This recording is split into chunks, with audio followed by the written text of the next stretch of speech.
ওমানে গরমের তীব্রতা বাড়ার সঙ্গে সঙ্গে লোকালয়ে ও কৃষি ক্ষেতগুলোতে সাপের উপদ্রব লক্ষণীয় হারে বেড়েছে। প্রচণ্ড গরমে টিকতে না পেরে শীতল ও ছায়াযুক্ত স্থানের খোঁজে সাপগুলো প্রায়শই মানুষের বসতবাড়ি, খামার বা কৃষিক্ষেতে আশ্রয় নিচ্ছে। সম্প্রতি এমনই একটি ঘটনার ভিডিও সামাজিক যোগাযোগ মাধ্যমে ছড়িয়ে পড়লে তা মানুষের মনে আতঙ্ক তৈরি করে। ভাইরাল ভিডিওটিতে দেখা যায় খড় ও বাঁশ দিয়ে তৈরি খামারের চালের কাছে একটি বিশাল আকৃতির সাপ ফনা তুলে অবস্থান করছে।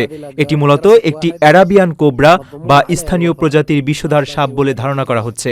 সাপটি চালের বাঁশের কাঠামোর সঙ্গে নিজেকে পেঁচিয়ে রাখায় বিপদ ঘটতে পারত যে কোনো সময়।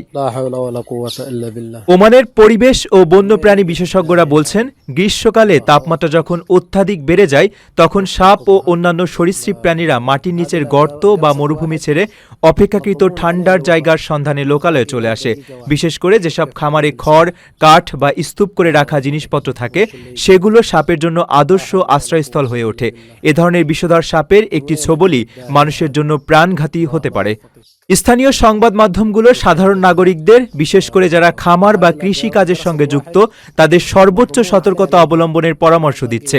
খামারের চারপাশ পরিষ্কার রাখা, স্তূপ করে রাখা জিনিসপত্র নিয়মিত সরানো এবং রাতে হাঁটার সময় টর্চ লাইট ব্যবহার করার উপর জোর দেওয়া হচ্ছে।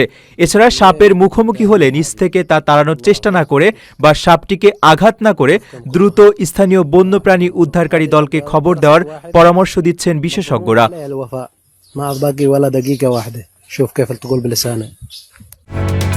ওমানের সেরা রেট দিচ্ছে বাংলাদেশি প্রতিষ্ঠান গালফ এক্সচেঞ্জ। প্রিয়জনকে টাকা পাঠাতে আজই আসুন আমাদের যে কোনো ব্রাঞ্চে অথবা কল করুন স্ক্রিনে দেয়া নাম্বারে। গালফ এক্সচেঞ্জ, বাংলাদেশিদের প্রিয় এক্সচেঞ্জ।